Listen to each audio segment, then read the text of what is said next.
Okay, I'm here with Callum from Tabletop Banter, and we are going to have a game of 30k.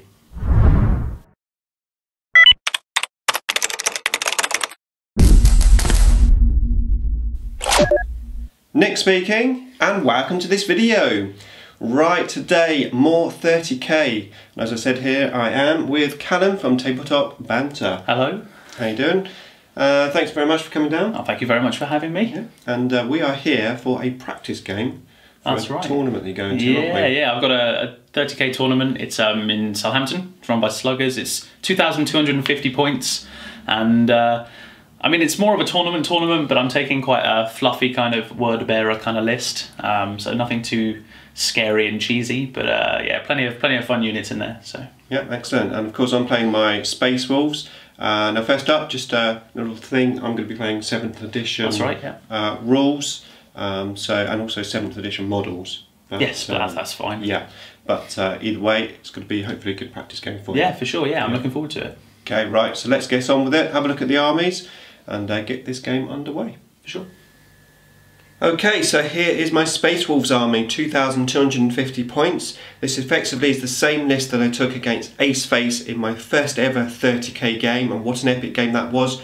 I'll put a link to that battle report in the description below for you to check out. But we're playing slightly more points, so I've got an additional Wolven squad. So let's have a quick run through of the army. Right, so first of all, heading up the HQ, we've got Ragnar Beermane. Just there by himself. He doesn't have a Wolf as war gear in this particular game, which I did in the last one. And then we have 3 squads of Grey Hunters. So the first squad there's more Melter orientated. So I've got a pack leader with a combi Melter and a Powers weapon. Then got 2 Melter guns, a standard bearer and a power fist. And then 5 just normal guys. Then the next squad we've got a pack leader with a power weapon and plasma, combi plasma, 2 plasma guns, a power weapon and 6 normal guys, and that's duplicated just there in the 3rd unit of Grey Hunters. We then have some Longfangs. So at the back there we've got 1 squad of Longfangs with 3 missile launchers and a las cannon with a leader. And then on this side we've got the opposite, so we've got the leader with 3 las cannons and 1 missile launcher. We then go into a few formations. So first of all, the Wolven. I've got 2 squads of Wolven here. So the Morderfang pack. I've got 1 squad all with Frost Claws with a pack leader, and they've also got the auto cannons. And then the second squad I've got 2 Thunderhammer Storm Shields. Got 1 Great Axe, a pack leader with Frost Claws, and just a normal Frost Claw guy. And again, they've got all the launchers on there on every model. Okay, then the next formation, going to the front, I have the Brotherhood of the Priests, 2 Rune Priest formation. Mr. Wolf at the front there, who has runic armour, and at the back, the second guy, he's got a plasma pistol, and then he's got the Russ armour as well. So he's got the 4+ invulnerable. Mr. Wolf has a 6+ invulnerable, but that's all he needs. And then we have 3 squads of Venrisian Wolves. We've got this squad here. This is part of the Wolf formation, so they give extra bonuses to outflanking. The first one is my sort of Chaos Tainted unit, headed up by Killer. Yeah, that guy at the front who killed Khan. He is heading up that unit. He's the Cyber Wolf. And then another squad of 10 there with a Cyber Wolf, and another squad of 10 there with a Cyber Wolf. And that makes up my entire army. So, can't wait to get this on the table, but first of all, let's have a look at Callum's army. Okay, so here we go. This is Callum's Word Bearer's army. Gonna let Callum just run over what he's got. Okay, so we'll go from left to right, and here we have a 20-man tactical squad. They have the additional close combat weapon upgrade, as well as artificer armor and power sword on the sergeant. I've also given them the dark channeling upgrade, which is a specific word bearer's upgrade, which means they roll on a chart and get a small buff. Attached to them is an apothecary, stock, no upgrades. And working our way across this way, I've got 2 units of 5 Gal Vorbak. They are identical. They are like a unit of 5, and the Dark Martyr has artificer armor and a power fist, and that's the same for both units. We've also got a Diabolist. He has Artificer Armour, a Charnel Sabre, and a Burning Law, which means he's a level 1 Psyker. I've got my Primarch Lorgar. He has taken the Transfigured upgrade, making him 450 points. We have a Chaplain as well, who is armed with a Plasma Pistol, and he's carrying his usual Crozius. Continuing this way, we have a squad of 6 Terminators, 5 Power Fists and 1 Chain Fist. And they also have the Dark Channeling upgrade. And then behind them, we have a unit of 10 Ashen Circle. The Sergeant is equipped with Artificer Armour and has a Power Axe and an Inferno Pistol. And then the last unit on the list is a 5-man Veteran Tactical Squad. The Sergeant has Artificer Armour and a Power Sword, and they are riding around in a Rhino with a Dozer Blade.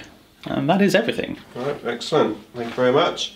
And a very nice looking army it is too. So can't wait to get started. Let's get set up, roll the mission, and go from there. Right, here we go. How epic does this look? Marines versus Marines. Very, very close to each other. So we have deployed.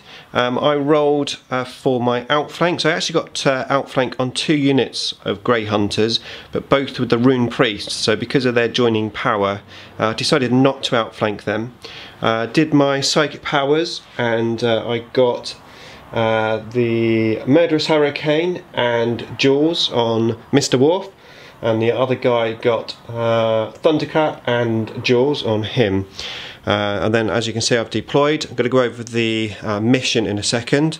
And over this side, the Word Eaters have deployed. We've got, as you can see, 2 nasty close combat units there at the front, a massive squad of 20 Marines with the Primarch, and then the Assault Marines, Terminators there, and the other Tactical Marines are going to outflank in their Rhino. Okay, so I'm going to pass over to Callum to let you know what the mission is. Okay, so the mission we'll be playing is mission 4 in the Red Book, which is Dominion, which is where you, at the start of each of your player turns, you gain 1 victory point for each tactical objective you control. Now obviously this being 30k, only troops choices can control objectives, and you have to be on it at the start, so obviously neither of us have any at the moment, so you basically start scoring from turn 2. The secondary objectives are Slay the Warlord, but it's worth D3, and Attrition, which is worth D3, which means the army which has destroyed the highest number of enemy units, and we're playing the Search and Destroy deployment type, which is basically setting up 18 inches apart, there's a bubble in the middle we can't deploy in, and we must be in our table quarters. But yeah, that's about it then. Okay, and we've got 5 objectives then, yeah? Indeed. Okay, this I think will be an attrition. Yes. I am currently going first, deployed first, so let's see if these Word Eaters are up for it and can seize the initiative. On a 6. A 6? Yes. How about that? Okay, more to come. Okay, so after the Word Bearers managed to seize the initiative, to be fair, they cowered a little bit. We have a little, yeah. It's kind of repositioned this turn, so the whole line sort of shifted around a bit, just to kind of open up my side of the board. Terminators came round and had a couple of shots in their shooting phase, but killed a couple of walkers, but nothing much. Lorgar, so the psychic phase was kind of key, and Perils with his first power. Lost a wound and the forewarning power, so I can't just give my tacticals a 4-up invulnerable save anymore, which is a shame, but it happens. So he's down to 4 wounds. Oh, I didn't roll his It Will Not Die actually, so I should probably do that now. Okay. It will not die. No, so he doesn't get his wound back. Okay, but you did get that power off though, didn't you? But I did get that power off, I did, yeah. Yes. And also in the psychic phase, my Diabolist, who has the Burning Law upgrade, cast Warp Speed on himself. So he's now got +3 initiative and +3 attacks, which is quite nice. But yeah, it was basically move and run around the board. That's pretty. They did shoot at my walls and kill. I did kill one from this unit, and I think it was 2 from that one. So the cover save helping me here, and luckily I didn't lose enough to have to take any morale checks. So to be fair, I'm quite happy with that first turn. Having said that, these guys here do look quite scary. They're not scoring though, so no, they're not scoring. No. Okay, we're going to go on now to turn 1 for the Space Wolves. Okay, so Space Wolves turn 1. Yeah, had a look at the board, and the troops at the back there scoring, massive blob of 20, and at this moment in time with a 4+ invulnerable save, I thought it's a waste of time shooting at them, so I concentrated on these Galvorback units. There's 2 units here. They're not scoring, but they are very nasty. So I moved everything forward. I rolled on my Wolven chart. I actually rolled a 6, which meant I got an extra movement. However, I had the Venrisian Wolves right in front of me, so I couldn't really move very well. Did move that unit into the building there a little bit. Then I just chundled forward. I went forward with the Venrisian Wolves towards that unit. The killer unit went into the building near that objective, and the other unit went up towards the Terminators.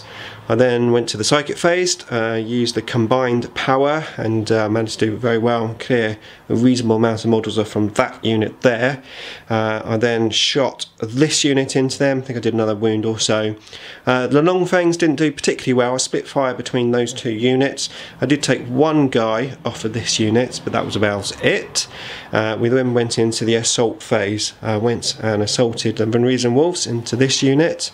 I did kill something, didn't I? I think you killed 1 guy, yeah. 1 guy, and 3 Venrisian Wolves left. They did run away, so they are just falling back just behind that bridge there. And then over this side, I managed to kill a Terminator before I was cut down with the power fists. So reasonable for my little cannon fodder units. And that was it for turn 1. So we are now going to move on to turn 2. Okay, so Word Bearers, turn 2, and quite an eventful turn. First of all, reserves flanked and came on here. There's 5 guys in there. And then the nasty people started to advance forward. So these guys moved forward here. The other unit of Chaos dudes moved forward just there. And these guys here with their hand flamers jumped into the building. 1 died from the dangerous terrain. And then the Terminators advanced up here. In the shooting phase, no, in the Psychic phase, the Wolven were given, what's it called? Misfortune. So anything that came in that was rending, which was quite scary. However, even though all of those tactical units there shot him, I only lost 1 wound, so it wasn't too devastating as I thought it was going to be. This unit tried to assault here, but was out of range. I didn't do any damage in Overwatch. This unit here with this nasty Dracula guy, what's his name? It's just a Diabolist. Diabolist, yeah. He had a psychic power that gave him some quite nasty buffs, including initiative. They managed to kill a good number of my Grey Hunters. I did no damage back. Their weapons just going through my armour like anything. However, I didn't run away. Over this side though, the Terminators came in. 1 of my guys was killed in Overwatch from the plasma gun. And then we went into the assault. I did no damage. I lost 50% of my units, and the rest just ran away. So they are just currently running. The only other thing to note is Killer is dead. Hand Flamers, he has 27 wounds coming in, or 27 hits, wasn't it? It was, yeah, it was. Yeah. Some revenge there. Very nasty, yeah, yeah. Hopefully Ace won't watch this game. You can tell it's all a part of the Shadow Crusade. So that was it. So yeah, quite a good turn there. Let's see what I can do as a counter. My turn 2. Okay, so Space Wolves turn 2. What did I do? Well, the unit that was here regrouped. The idea was to try and get on the objective, so I moved up and then I ran, but I only ran 2 inches, so I couldn't quite get to the objective. Moved the Wolven up to the Terminators, just there. Assaulted them and totally wiped them out. Over here, the other squad of Wolven moved up and assaulted this squad here. Just the captain left. I did lose 1 of my Wolven, also lost Mr. Worf. Yes, he went down.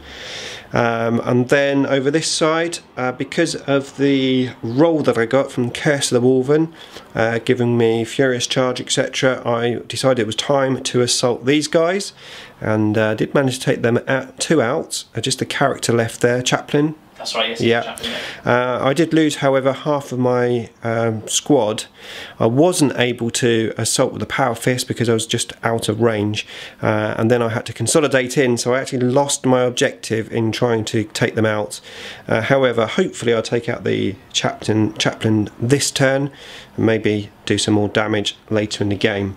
So overall, I've got no points this turn, but not too bad. So we'll see what happens. The Longfangs shot into this blob, and the Primarch lost a wound, and I killed a couple of the tactical marines. Right, we're going to move on now to turn 3 for the word bearers. Okay, so turn 3 for the word bearers there. Started off scoring 1 objective point. That takes it to 2-1 to them. And then these guys here moved up in range of my Wolven. The Wolven had a psychic power on them, giving the rending special rule to anything that hits them. And as you can see, I took a beating from those very nasty rending flamers. Lost 3 of my Wolven, just 2 left. The Longfangs, just on the building here, took a bit of a beating from these guys shooting up, got out of the tank, and I lost a couple of my heavy weapons. I didn't fail any morales though. Meanwhile, Wolven here fared a bit better, killing off the last of the assault and then consolidating a couple of inches. Over here, this big blob of marines did a little tactical runaway. Now they moved back, trying to keep out of range of my Wolven and keeping in range of that little objective marker. And then Lorgar came up here, disembarked away from that unit and assaulted here. Issued a challenge. Ragnar Beermane had to accept because of his warlord trait. I was hit quite hard. I had 5 4+ invulnerable saves to make, and I bossed them all without even having to use a reroll. And then in the assault back, he took a wound off of the Primarch. I lost a few of the Grey Hunters from the chaplain that was there before I killed the chaplain off. So we're just locked in combat there. Okay, so we are going to move into turn 3 for the Wolves. I think what is going to happen is I'm going to roll a double 1 here, and then I'm going to go in with the Wolves and I'm going to kill the Primarch. What do you reckon? I think it's doable. I think it's very doable. Let's do it on camera, shall we? Let's get some dice. Oh God, here we go. We want to see a double 1, don't we? Not now. Right, here we go. Double 1. Oh. Okay, turn 3 for the Space Wolves. Okay, so turn 3 for the Space Wolves. I didn't score any points at the beginning of my turn, but it was still quite a good turn for me, to be fair. So what did I do? I started off by moving the Wolven just up towards these nasty flamer guys, stood in front of them. I moved these guys up and ran them towards the objective, so hopefully I'll score that next turn. As you can see, the Wolven did pretty well here. I did lose one wound in Overwatch, but I managed to get in, and those wolf clawings just absolutely tearing through the models, and then they fell morale just on the last guy that was left. So that was that. In the meantime, the Wolven that were there moved up towards this objective, and we concentrated on this big blob because there's only 2 guys standing 3 inches of that objective. So I bundled in every single heavy weapon from the Longfangs that I could.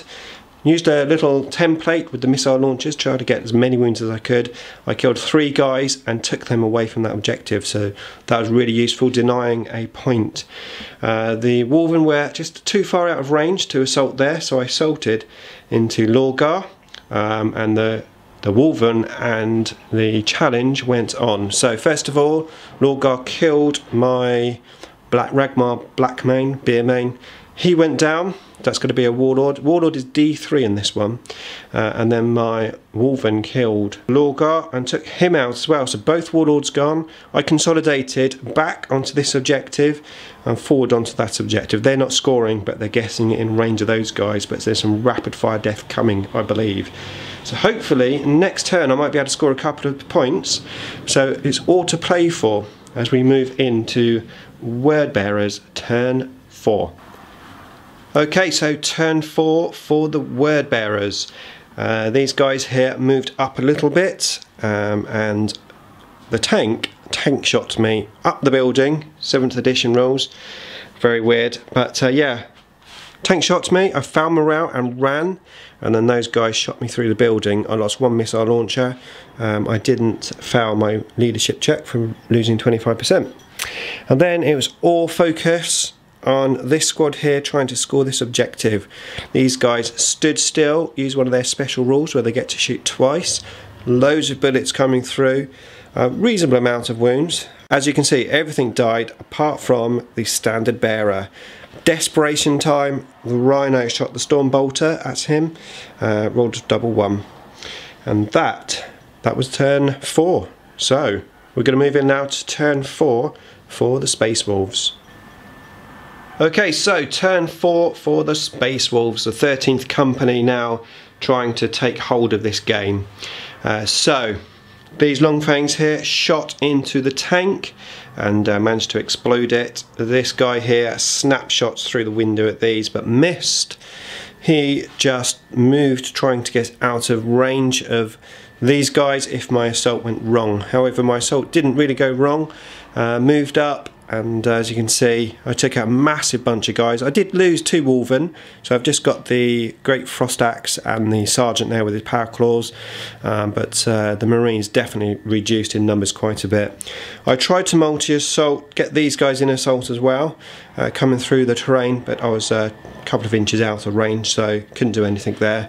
These guys just moved up onto the building to try and take that objective, and then I used Living Lightning on that squad just there. Only killed 1 from that.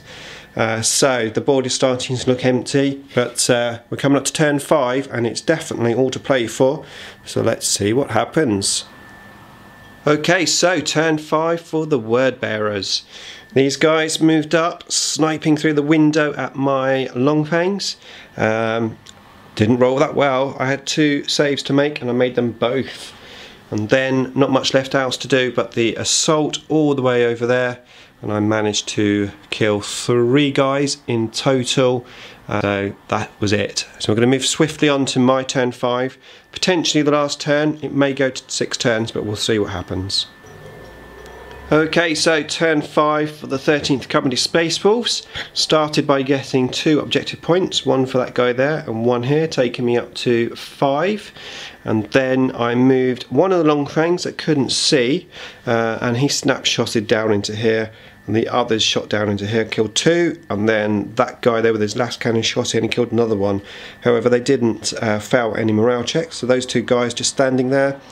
The Wolven finally rolled decent on their run range and managed to get into here and then killed them all off. I just consolidated. They're not scoring, however, just for the sake of it, I went on the objective, and that was it. So that's the end of turn 5. Let's see if the game goes on a 4+. It continues 1 more turn. It's a 3, so the game ends. So we're just going to top the points up and we'll be back. Okay, so we just added up the points. We both killed the Warlord. Callum got 3 points for his on a D3. I got 2 points, and then I got War of Attrition. I killed 8 units and Callum killed 6, so I got another point for that. So final score was 9 points to 5 for the Space Wolves. Space Wolves victory, and the Word Eaters, 2 lonely men left there. Excellent game. We're going to have a quick chat about it, so stay tuned, find out what we thought of the game. Right, there you go. Game over. Yes. Yeah, yes. It was a lot of fun, that game. It was, it certainly was, Yeah. yes. Thank you for having me, of course. Yeah, you're more than welcome. Now, obviously, we're sweating here because it's so hot. It's so hot. It's incredibly hot, and that was a hot game, actually. It was, well. yeah, it was, yeah. Maybe some of the dice rolling too. Yeah. So, what did you think of my army? I thought it was great, yeah. It was really nice to play against some nice fully painted models, and they are really beautifully done. So it does add a lot to the actual game when you're playing against an army that's fully painted, and the feel as well. And in terms of actual composition, I thought it was nice to see the Wolves, that they weren't around for long. No. And then the Wolven, who were around for quite long. But yeah, it's a nice composition. Yeah, thank you. So, obviously you're going to the tournament. That's right, Is it next week? It is on the 15th, I believe. So yeah, a week today. So do you think you learnt anything about your army? Yeah, in the game? I think I have. I'm pleased with the list because I've already sent my list in. It's off. It's done. Yeah. And I've had this list written for about a month and a half now, and I haven't changed a thing. Purely because it was a fluffy and thematic list, and to be able to play it for the first time, and for it to do all right. I mean, you know, obviously there are weak sides to it that I'll need to learn how to counterbalance. But for a first game with that list, I'm pretty pleased. Yeah. I think you had the good thing about the list was your non-scoring units are pretty nasty. Yes. And sending them up, you know, up first. Exactly, because they can't score anyway. Yeah. They can't even deny. They're like a completely null unit. Yeah. So what they have to do is get up and attack stuff, and I'm forced to do that because I'm not able to sit back on an objective. Yeah. And I think that works quite well because it means you have to attack with them. Yeah. Obviously, you mentioned you got your Primarch in there. That's right. Yes. Potentially not the best Primarch. No, I would argue he's one of the weaker Primarchs, but he is the Primarch, so I feel almost obliged to take him. Yeah. And he has a couple of tricks up his sleeve. You know, he can make you do a few rerolls. He can pump out some psychic powers. Obviously, losing the 4+ invulnerable in the first turn was pretty bad. Yeah. And it would have been nice to have that. And I think that would have made a small difference, though maybe not to the whole outcome. Certainly to the number of tactical marines we had left over. Yeah, that 4+. I mean, I ignored your unit because of that. Yes, with the long exactly. range and so stuff, it saved models there. Yeah. Without even having to roll saves in some respects. But yeah, quite a point sink, but I think a worthwhile one for the fluffy reasons. So in your army, what would you say was man of the match? It's a tough one. I'm going to say because of the power he rolled, probably the Diabolist with his. I think it was 8, 9 attacks or something stupid. Initiative 9 because of his Charnel Saber and Warp Speed. Yeah. So he was really pumping out a lot of attacks, putting the tactical squad under pressure with rending. Obviously the Wolf came in and killed him no problem at all. Yeah. But preferred enemy as well. That rending was horrible. And preferred enemy, that's always nice to have as well. So yeah, I was pretty pleased with how he performed. I would say it's close between him and the tactical squad, but I would say he probably takes man of the match if you like. Yeah. So from my point of view, sadly, Killer did die. Yes, he did. A flame. I mean, without that flame, I had a decent cover save in the building. That's true. So sadly, Toasted Wolf for dinner. Killer died. Mr. Wolf, he didn't do too bad either. Not too bad. Not too bad. But I'd have to say, man of the match has got to be the Wolven. Yeah, they're a really good combat unit. Yeah. Getting to attack after they die, really good to have, especially as they're initiative 5 as well. So some of them are getting to attack twice even if they die. Yeah. Which is a frightening prospect for any army, especially one who doesn't have sit back and shoot stuff. So for me, I didn't have anything that had more than 24 inches of range, so I have to be close to the Wolfen. So I was a bit freer to move them around a bit. Exactly. Yeah. I think from my point of view, because obviously I've not really played this, and it's only my second game. I think next time I play, I think I need to put the Wolfen up maybe a bit further and keep my troops back. Yes, especially with 30k. Yeah, because I was sort of thinking, well, I've got loads and loads of points in my troops, so I've taken all the upgrades just because I've meant to make the points up, basically. And I noticed, obviously, you target them straight away. Yes, first thing I did was, and I had the choice in turn 2, I think it was, to either charge the Wolfen, which I did consider, or the tactical squad, or the Grey Hunters. And the first thing I thought was, actually, the Wolfen can't score anything. Yes, they're terrifying, but if both really, really strong units hit each other, they're just going to implode. And we're going to have a situation where it's tacticals versus tacticals, and I'd rather just take out the scoring unit straight away as soon as I can. And that is going to be my entire tactic for this tournament, because I've got one big scoring unit that should last most of the game. Hopefully. As long as Wolfen don't get it. Yes, exactly, or template weapons that are particularly scary. So yeah, taking out other people's scoring units is going to be my #1 goal. Yeah. So next time I'm just going to push the Wolfen straight up the table and hold back. Even though I've got power weapons and stuff in there, AP3, most of the units I've come across have a 2+ save. Or a 2+ character at least, so who can kind of challenge that out or something. So yeah, great game. Really enjoyed it. Yes, thank you. Great to have the buildings on the table rather than the Necron terrain as well for a change, which really encompasses, I think, what this era of the game is about. Yeah, all that story. Yeah. Right, excellent. Well, that is it for this video. Please may I ask that you check out Callum's channel, because he does have a channel, Tabletop Banter. There will be a link in the description below and a little card just above us. So head on over, check it out. Thanks for watching.